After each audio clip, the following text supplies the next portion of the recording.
again, listeners, and greetings, listeners in the future. It is time for our next installment of The Adventures of Tom Sawyer by Mark Twain. And we will now go on to Chapter 4, Mental Acrobatics, Attending Sunday School, the Superintendent, Showing Off, Tom Lionized.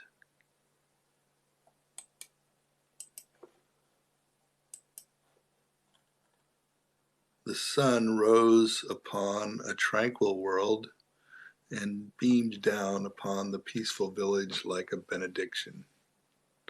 Breakfast over, Aunt Polly had family worship.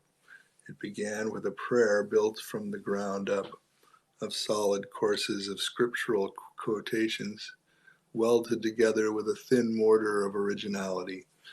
And from the summit of this, she delivered a grim chapter of the Mosaic Law as from Sinai. Then Tom girded up his loins, so to speak, and went to work to get his verses. Sid had learned his lesson days before. Tom bent all his energies to the memorizing of live verses, and he chose part of the Sermon on the Mount because he could find no verses that were shorter. At the end of half an hour, Tom had a vague general idea of his lesson, but no more, for his mind was traversing the whole field of human thought, and his hands were busy with distracting recreations. Mary took his book to hear him recite, and he tried to find his way through the fog. Blessed are the poor. Yes, poor. Blessed are the poor in spirit. In spirit. Blessed are the poor in spirit, for theirs.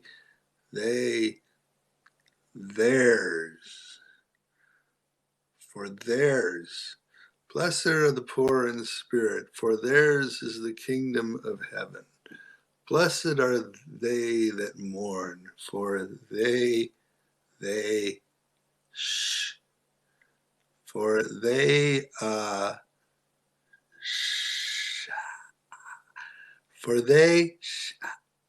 I don't know what it is.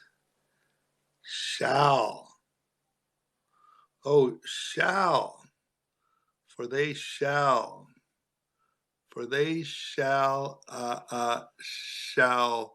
mourn. Blessed are they that shall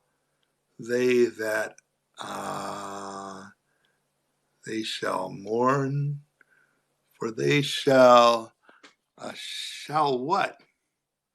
Why don't you tell me, Mary? What do you want to be so mean for? Oh, Tom, you poor thick-headed thing. I'm not teasing you. I wouldn't do that. You must go and learn it again. Don't you be discouraged, Tom. You'll manage it. And if you do, I'll give you something ever so nice. There now, that's a good boy. All right, what is it, Mary? Tell me what it is. Never you mind, Tom. You know what if I say it's nice, it is nice. You bet you that's so, Mary. All right, I'll tackle it again. And he did tackle it again, and under the double pressure of curiosity and prospective pain, he did it with such spirit that he accomplished a shining success. Mary gave him a brand new Barlow knife, worth 12.5 cents, and a convulsion of delight that swept his system shook him to his foundations. True, the knife would not cut anything, but it was sure enough Barlow, and there was inconceivable grandeur in that, though where the Western boys ever got the idea that such a weapon could possibly be counterfeited to its injury is an imposing mystery, and will always remain so, perhaps. Tom contrived to sacrifice the cupboard with it, and was arranging to begin on the bureau when he was called off to dress for Sunday school. Mary gave him a tin basin of water and a piece of soap, and he went outside the door and sat the basin on a little bench there, and he dipped the soap in the water and laid it down, turned up his sleeve, poured out the water on the ground gently, and then entered the kitchen and began to wipe his face diligently on the towel behind the door. But Mary removed the towel and said, "Now, ain't you ashamed, Tom? You mustn't be so bad. Water won't hurt you." Tom was a trifle disconcerted. The basin was refilled, and this time he stood over it a little while, gathering resolution, took in a big breath, and began. When he entered the kitchen presently with both eyes shut and groping for the towel with his hands, an honorable testimony of suds and water was dripping down from his face. But when he emerged from the towel, he was not yet satisfactory, for the clean territory stopped short at his chin and his jaws, like a mask. Below and beyond this line, there was a dark expanse of unirrigated soil that spread downward, in front and backward around his neck.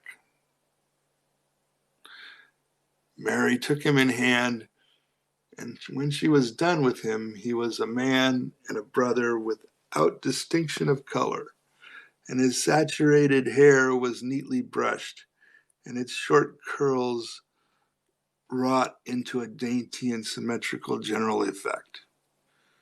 He privately smoothed out the curls with labor and difficulty, and plastered his hair close down to his head, for he held curls to be effeminate, and his own filled his life with bitterness.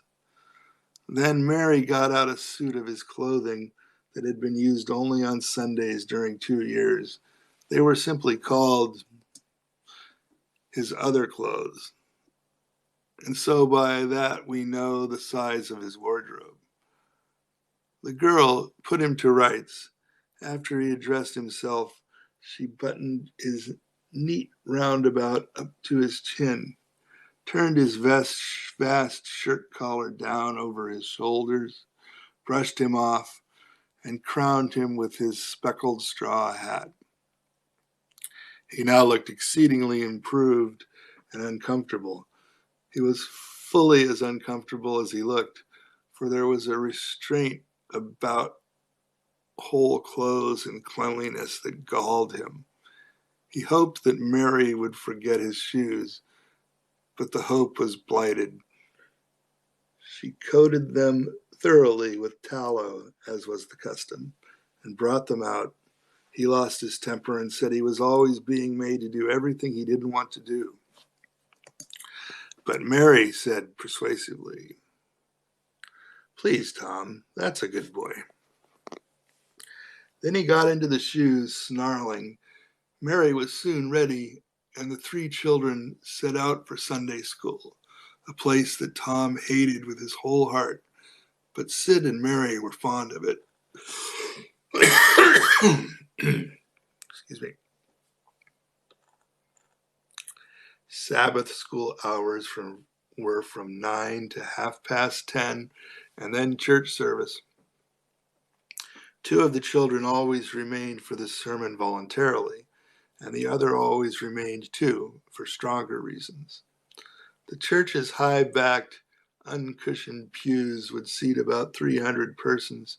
The edifice was but a small, plain affair, with a sort of pine board tree box on top, of it for a steeple.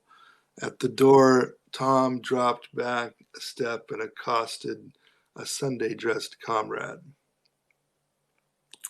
"Say, Billy, got a yaller ticket?" "Yes." "What'll you take for her?" "What'll you give?" "Piece of licorice and a fishhook?" "Let's see 'em." Tom exhibited. They were satisfactory and the property changed hands. Then Tom traded a couple of white alleys for 3 red tickets and some small trifle or other for a couple of blue ones. He waylaid other boys as they came and went on buying tickets of various colors, 10 or 15 minutes longer. He entered the church now with a swarm of clean and noisy boys and girls, proceeded to his seat, and started a quarrel with the first boy that came handy. The teacher, a grave elderly man, interfered, then turned his back a moment, and Tom pulled a boy's hair on the next bench and was absorbed in his book when the boy turned around, stuck a pin in another boy presently in order to hear him say ouch, and got a new reprimand from the teacher.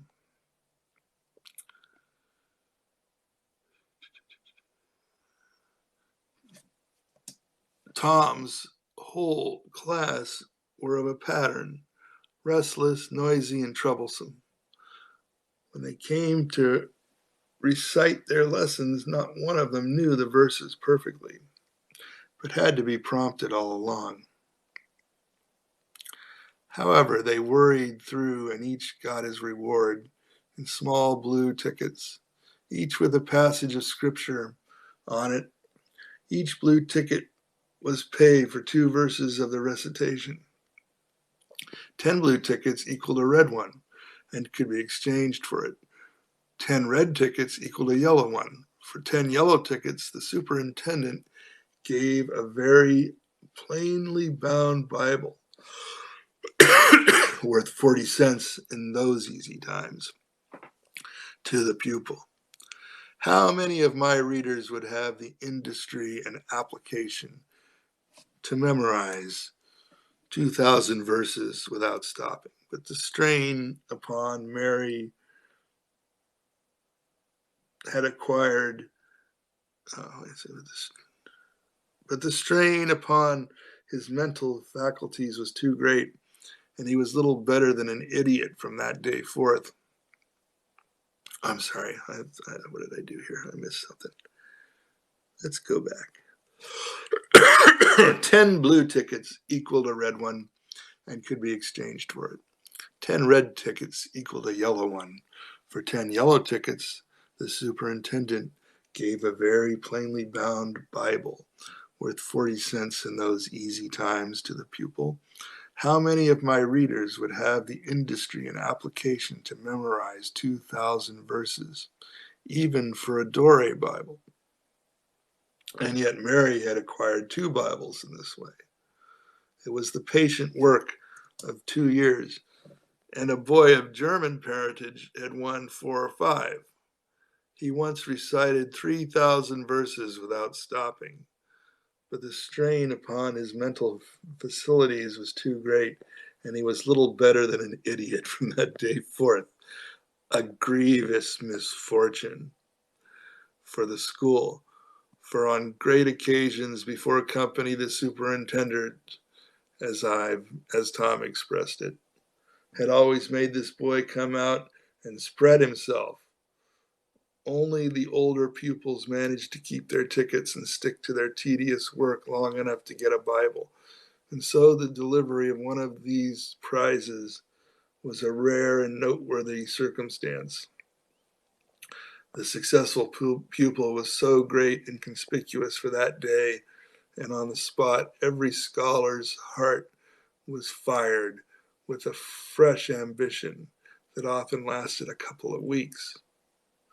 It's possible that Tom's mental stomach had never really hungered for one of those prizes, but unquestionably his entire being had for many a day longed for the glory and the eclat that came with it.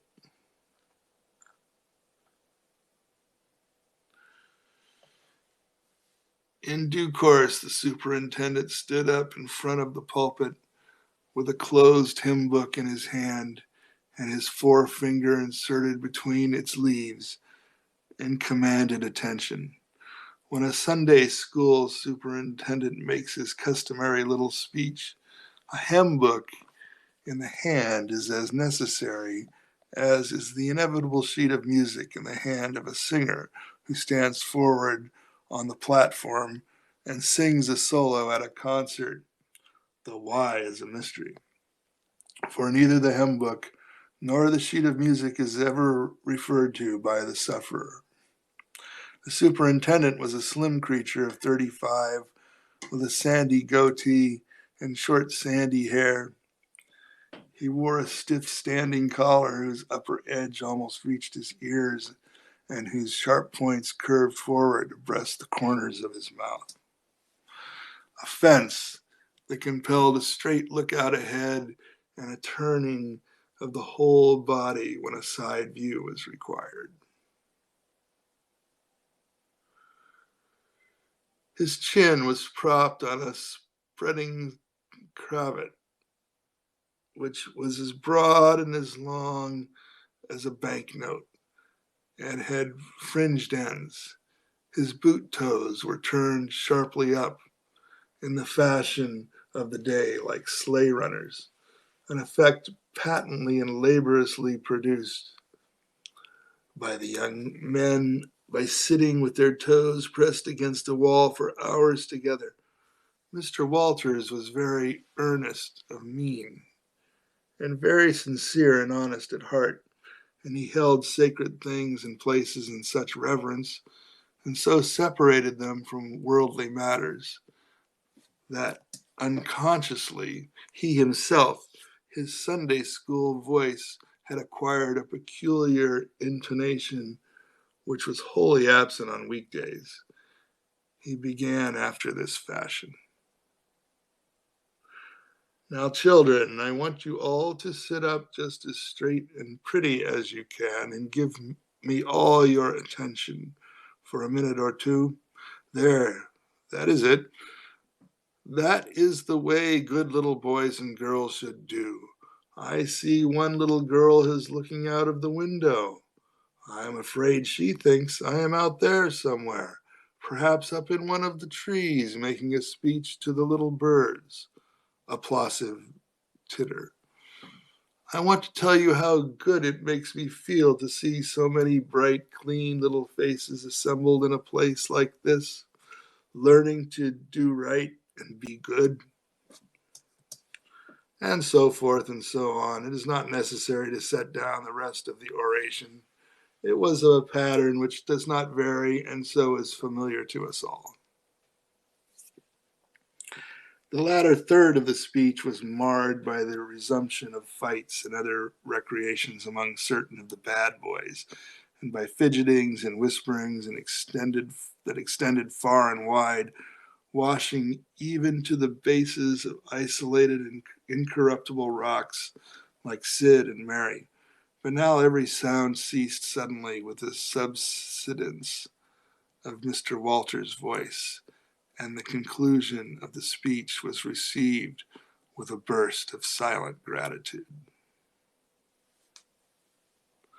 A good part of the whispering had been occasioned by an event which was more or less rare, the entrance of visitors. Lawyer Thatcher, accompanied by a very feeble and aged man, a fine, portly, middle-aged gentleman with iron gray hair, and a dignified lady who was doubtless the latter's wife. The lady was leading a child. Tom had been restless and full of chafings and repinings, conscience-smitten too. He could not meet Amy Lawrence's eye. He could not brook her loving gaze. But when he saw this small newcomer, his soul was all ablaze with bliss in a moment. The next moment he was showing off with all his might, cuffing boys, pulling hair, making faces, in a word, using every art that seemed likely to fascinate a girl and win her applause. His exaltations had but one alloy, the memory of his humiliation in this angel's garden, and that record in sand was fast washing out under the waves of happiness that were sweeping over it now. The visitors were given the highest seat of honor, and as soon as Mr. Walters' speech was finished, he introduced them to the school. The middle-aged man turned out to be a prodigious personage, no less a one than the county judge. Although the most august creation these children had ever looked upon, altogether the most august creation these children had ever looked upon, and they wondered what kind of material he was made of, and they half wanted to hear him roar, and were half afraid he might, too. He was from Constantinople, 12 miles away, so he had traveled and seen the world.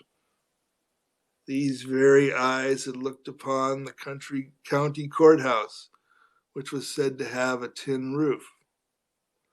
The awe which these reflections inspired were attested by the impressive silence in the ranks of staring eyes. This was the great Judge Thatcher, brother of their own lawyer, Jeff Thatcher. Immediately went forward to be familiar with the great man and be envied by the school. It would have been music to his soul to hear the whisperings. Look at him, Jim. He's going up there. Say, look, he's going to shake hands with him. He is shaking hands with him. By jings, don't you wish you was Jeff? Mr. Walters fell to showing off with all sorts of official bustlings and activities, giving orders, delivering judgments, discharging directions here, there, everywhere that he could find a target. The librarian showed off, running hither and thither with his arms full of books and making a deal of the splitter and fuss that insect authority delights in.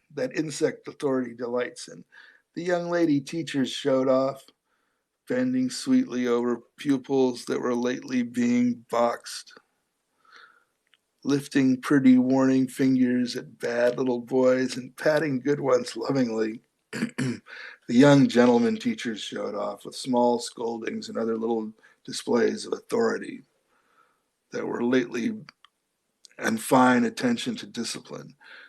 And most of the teachers of both sexes found business up at the library by the pulpit, and it was business that frequently had to be done over again 2 or 3 times with much seeming vexation. The little girls showed off in various ways, and the little boys showed off with such diligence that the air was thick with paper wads and the murmur of scufflings.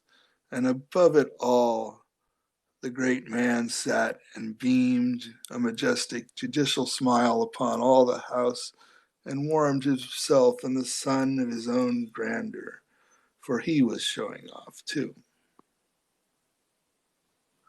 There was only one thing wanting to make Mr. Walters' ecstasy complete, and that was a chance to deliver a Bible prize and exhibit a prodigy. Several pupils had a few yellow tickets, but none had enough. He had been around among the star pupils inquiring. He would have given worlds now to have that German lad back again with a sound mind. And now at this moment, when hope was dead, Tom Sawyer came forward with 9 yellow tickets, 9 red tickets, and 10 blue ones, and demanded a Bible. This was a thunderbolt out of a clear sky. Walters was not expecting an application from this source for the next 10 years, but there was no getting around it. Here were the certified checks, and they were good for their face. Tom was therefore elevated to a place with the judge. and the other elect, and the great news was announced from headquarters. It was the most stunning surprise of the decade, and so profound was the sensation that it lifted the new hero up to the judicial one's altitude, and the school had two marvels to gaze upon in place of one. The boys were all eaten up with envy, but those that suffered the bitterest pangs were those who perceived too late that they themselves had contributed to this hated splendor by trading tickets to Tom for the wealth he had amassed in selling whitewashing privileges. These despised themselves as being the dupes of a wily fraud, a guileful snake in the grass. The prize was delivered to Tom with as much effusion as the superintendent could pump up under the circumstances, but it lacked somewhat of the true gush. For the poor fellow's instinct taught him that there was a mystery here that could not well bear the light. Perhaps it was simply preposterous that this boy had warehoused 2,000 sheaves of scriptural wisdom on his premises. A dozen would strain his capacity without a doubt. Amy Lawrence was proud and glad, and she tried to make Tom see it in her face. But he wouldn't look. She wondered then she was just a grain troubled. Next a dim suspicion came and went, came again. She watched. A fruitive glance told her worlds. And then her heart broke, and she was jealous and angry. And the tears came, and she hated everybody. Tom, most of all, she thought. Tom was introduced to the judge, but his tongue was tied. His breath would hardly come. His heart quaked, partly because of the awful greatness of the man, but mainly because he was her parent. He would have liked to fall down and worship him if it were in the dark. The judge put his hand on Tom's head and called him a fine little man and asked him what his name was. The boy stammered, gasped, and got it out. Tom. Oh, no, not Tom, is it? Thomas. Aha, that's it. I thought there was more to it, maybe. That's very well. But you're another one, I dare say, and you'll tell it to me, won't you? But you've another one, I dare say, and you'll tell it to me, won't you? Tell the gentleman your other name, Thomas, said Walters, and say, sir, you mustn't forget your manners. Thomas Sawyer, sir. That's it. That's a good boy, fine, manly little fellow. 2,000 verses is a great many, very, very great many. And you never can be sorry for the trouble you took to learn them, for knowledge is worth more than anything there is in the world.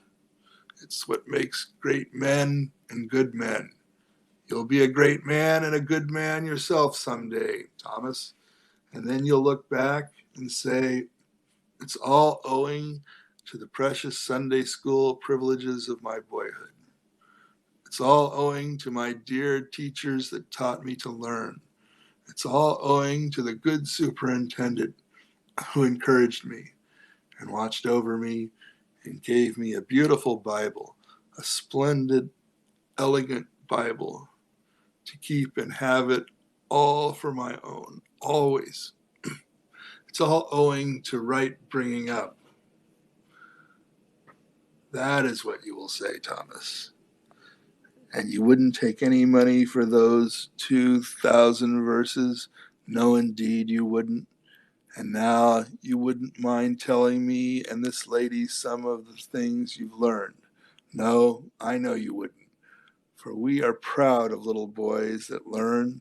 Now, No doubt you know the names of all the 12 disciples. Won't you tell us the names of the first two that were appointed? Tom was tugging at a buttonhole and looking sheepish. He blushed now, and his eyes fell. Mr. Walter's heart sank within him. He said to himself, "It is not possible that the boy can answer the simplest question. Why did the judge ask him?" Yet he felt obliged to speak up and say, "Answer the gentleman, Thomas. Don't be afraid." Tom still hung fire. "I know you'll tell me," said the lady. "The names of the first two disciples were David and Goliath." Let us draw the curtain of charity over the rest of the scene.